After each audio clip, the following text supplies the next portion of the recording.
I pushed open the bar door and laughed when I heard Jake shout, "Emma, you finally made it." I had to finish closing reports, I said, slipping into the booth. "You guys started without me, huh?" Liam leaned over and kissed my cheek. "You okay?" "You look tired." "I'm fine," I said, even though I wasn't, just needed a drink. Jake tapped his knee and groaned loudly. "Man, my leg is killing me." "Emma, come test if it still works." I rolled my eyes. "Oh please, Jake, you're dramatic." "No, seriously," he said, patting his lap. "Dr. Emma, I need help," Liam snorted. "He wants attention." Ignore him, but everyone was laughing and I was tired and trying to match the mood. "Fine," I said, jokingly stepping over. 2 seconds, Jake grinned as I sat. "See? Works perfectly." Someone behind us yelled, "Wait, stay like that." Then I heard the click of a phone camera. I waved it off. "Delete that." "I look exhausted." "It's just a funny moment," Jake said. "Relax." Liam's phone rang then. He stood up, frowning. "It's work. I'll be back." I watched him walk outside. Jake nudged me. "He's stressed. Cut him some slack." "I know," I muttered, sliding off Jake's lap. It was just a joke. When Liam came back, his expression was stiff. "Ready to go?" "So early?" Jake asked. "Come on, man, I'm tired," Liam said sharply. I blinked. "Are you mad?" "No," he said, but his jaw said otherwise. "Let's go." The night ended quietly. No usual teasing in the car, no hand on my knee. I told myself he just had a long day. When I woke up the next morning, my phone was vibrating non-stop. I rubbed my eyes and opened my messages, a dozen screenshots. That stupid picture. Comments from people I barely knew. Maya saying, "I knew she wasn't loyal." Then Liam's final message at the top, "We're done." My whole body went cold. I whispered to myself, no, this isn't happening, but the messages kept coming and every vibration felt like a punch. Something was very, very wrong. The moment I opened the photo again, my stomach dropped. This looks horrible," I whispered. It was me on Jake's lap, laughing like I didn't have a care in the world. "Why does it look so intimate?" I was barely there for 2 seconds. I dialed Liam again. Straight to voicemail. "Liam, please," I said into the phone even though I knew he wouldn't hear it. "Call me back." It wasn't what it looks like. My phone buzzed. A message from Maya. "Maya, you finally showed your true colors." I warned him. I typed back. It was a joke. "You know me." Her reply came fast. "Maya, yeah, I know.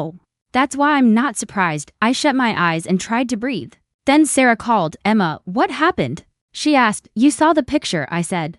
"Tell me it doesn't look that bad." There was a pause. "It doesn't look good," she admitted. "But I know you. Liam should have talked to you." "He won't pick up," I said. "I can't lose him over something this stupid." "Then talk to Jake," she said. "Maybe he can help fix it." I found Jake outside the gym. "Jake, we need to talk." He lifted his hands.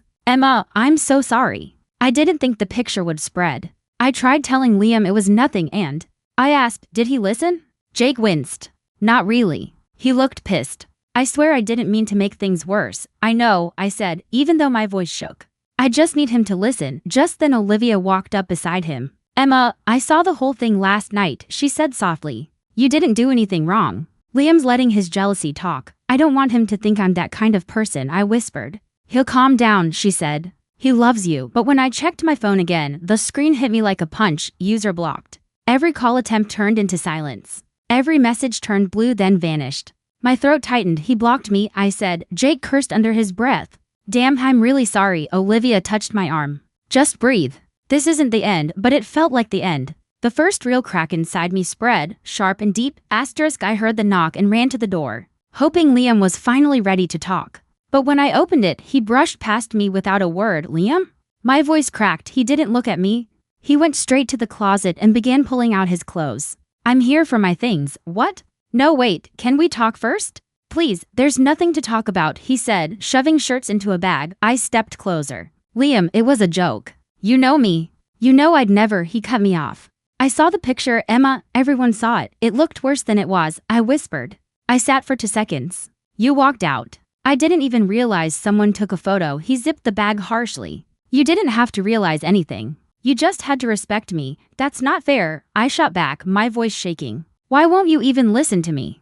"Because I already know the truth," he snapped. "That picture is proof of what you really are." The words hit me like a slap. What I am. "Liam, don't do this to me." He grabbed another drawer. I reached out and touched his arm. "Please don't leave like this." He pulled away as if my skin burned him. "Don't." My throat tightened. "Look at me. Just look at me." He didn't. He walked past me toward the door. "So that's it?" I whispered. "You're ending us over one stupid picture?" He finally turned, eyes cold. I'm ending this because I can't trust you, but you never even asked me what happened.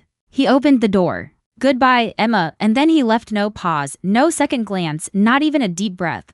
The door closed with a soft click that felt louder than a gunshot. I sank to the floor, hugging my knees as the apartment fell into a heavy, crushing silence. My chest ached so badly I could barely breathe. My phone rang. Mom's name flashed across the screen. I wiped my face and forced my voice steady. Hi, Mom, sweetheart, are you okay? You sound off. I'm fine, I lied. Just tired. When the call ended, I stared at the empty doorway at the space where Liam had stood, and felt something inside me break completely. I dragged myself into work feeling like my whole body had turned to stone. Daniel spotted me the moment I walked in. Emma, are you okay? You look different. I'm fine, I muttered, even though my voice cracked. You don't look fine, I just don't want to talk. Before he could press, Mr. Hayes stepped out of his office. Emma, you're 15 minutes late. I'm sorry. I had a rough morning. He crossed his arms. Rough mornings don't excuse lateness. I need you focused. I will be, I said, trying to swallow the embarrassment burning my throat. Good, get to your station. I did, but my hands shook the whole time. At lunch, Daniel sat across from me anyway. Did something happen with Liam? He asked. I shut my eyes. He left. He didn't even let me explain. Daniel frowned. That doesn't sound like him. Apparently it is, I whispered when I got home. Sarah was waiting by my door, arms folded. Finally, she said, we need to talk. I'm not in the mood. I don't care. You're breaking down, and it's painful to watch. I threw my bag on the couch. What do you want me to say? That you're done chasing him, she said. Because he chose not to hear you out. That's on him, I snapped. It looked bad, Sarah. Even you said that. I said it looked bad. Not that you were bad. There's a difference. I stared at the floor. He didn't give me a chance, and he won't. So stop killing yourself over someone who made up his mind. Before I could answer, my phone buzzed. Jake, I picked up. What now? Emma, I talked to Liam again, he said, voice heavy. My stomach dropped and he didn't listen. Maya got to him first. She told him you were flirting with me all night and that you only sat on my lap when he left. So he wouldn't see. What? I shouted. That's a lie. I know, Jake said. I told him. Olivia told him. He didn't care. I pressed my palm to my forehead. So he believed her. Just like that, Jake sighed. I'm sorry, Em. When the call ended, I sat in silence, feeling something new rise inside me, not grief this time, but anger. Not at Liam, at how easily he believed the worst about me. I woke up with my face stuck to the pillow again. I'd cried myself to sleep for the 4th night in a row. When I dragged myself to the mirror, I whispered, he's not coming back. Emma, stop waiting. Saying it out loud hurt more than I expected. At work, Daniel looked at me the second I stepped in. You're early, he said. That's new. I'm done falling apart, I muttered. He raised an eyebrow. So you're finally eating food again? Or should I call someone? I'm fine, I said, even though my voice cracked. Later, during lunch, he sat across from me. You're trying, he said softly. That counts, I have to, I replied. I can't keep begging someone who already closed the door after work. I walked out of the building and heard a familiar voice call my name, Emma. Wait, I turned and saw Nora, the waitress from the bar. Her hair was tied up and she looked out of breath. I've been trying to find you, she said. Me? Why? She pulled out her phone. I saw the whole thing that night. You were laughing for 2 seconds. That picture made it look way worse. I told everyone at the bar who asked. My stomach twisted. It doesn't matter now. Liam already decided. I can talk to him, she said. I'll explain. I shook my head quickly. No, if he wants the truth, he can look for it himself. I'm not sending people to prove I'm not a cheater. Nora hesitated. You sure? It wasn't your fault. I know, I said quietly, and for the first time, I actually meant it. But I won't chase someone who didn't even give me 30 seconds to speak. She touched my arm gently. You're stronger than you think. When she walked away, I stood there for a moment, letting her words settle. Maybe I was stronger. Maybe I was finally done drowning. At home that night, I sat on my couch instead of the floor. I opened my planner, wrote down tasks for the next day, and whispered, this is my life now. I'm taking it back, and for the first time since everything fell apart, I felt the smallest spark of strength flicker inside me. I was pouring coffee at work when Daniel asked, you okay? You keep zoning out. I'm fine, I said, though my chest felt tight. Just trying to stay alive. He gave me a small smile. You're doing better than you think. Before I could answer, my phone buzzed nonstop. Olivia was calling. Emma, are you free? She asked the moment I picked up. Things just blew up. My stomach flipped. What happened? I confronted Maya, she said. In front of everyone. I told them how she twisted the whole story. She tried to deny it, but Jake backed me. I pressed my hand to my forehead.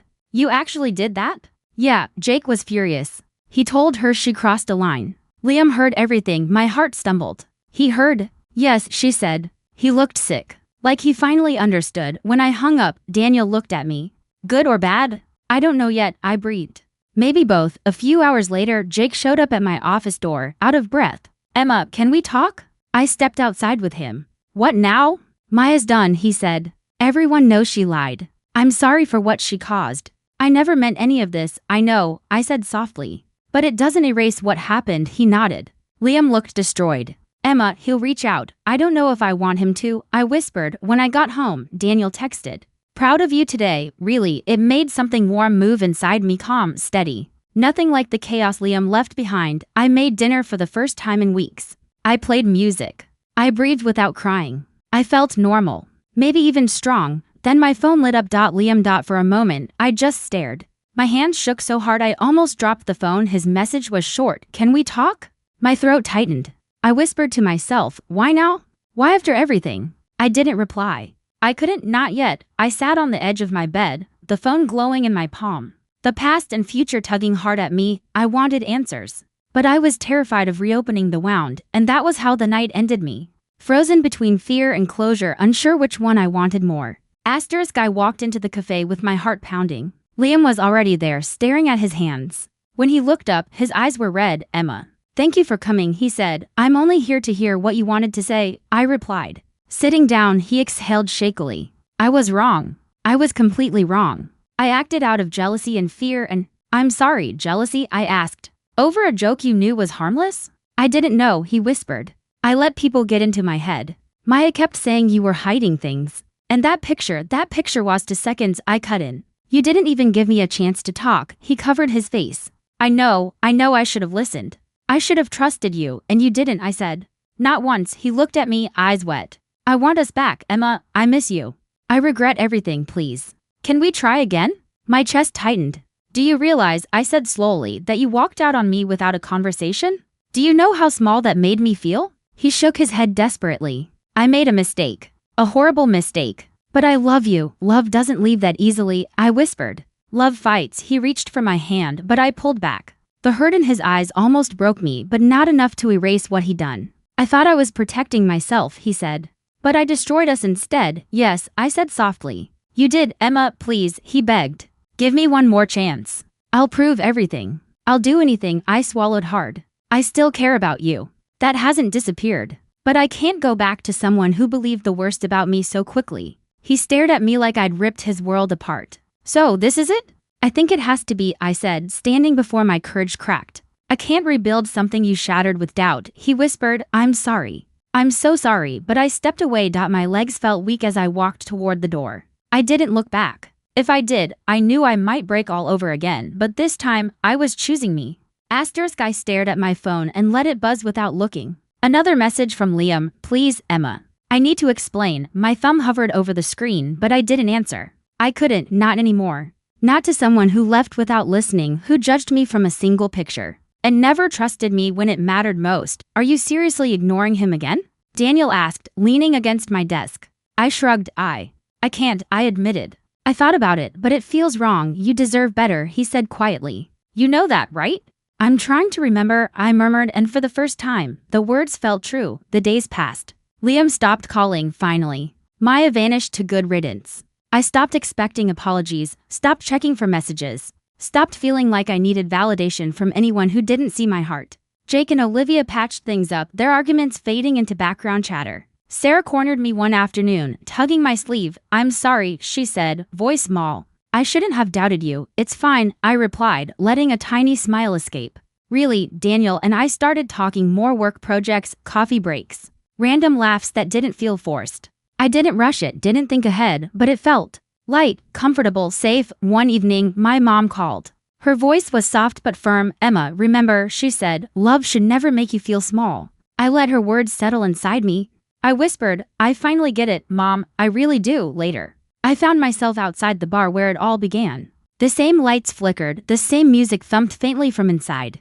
I remembered that night, the laughter, the silly joke, the terrible mistake. My chest tightened for a moment, but then I breathed deeply, feeling the weight lift. I realized I wasn't the same girl anymore. I wasn't someone who needed to prove herself, or beg for love, or sit on someone's lap as a joke. I had grown. I had survived. I looked at my reflection in the bar's glass doors. My eyes were steady, my lips calm. "I choose me now," I whispered, and for the first time in weeks, the world felt quiet and right. No texts, no apologies, no games. Just me, stronger, wiser, unshakable. And as I walked away from the bar, the night air on my face, I smiled. Life wasn't perfect, but it was mine. And that was enough.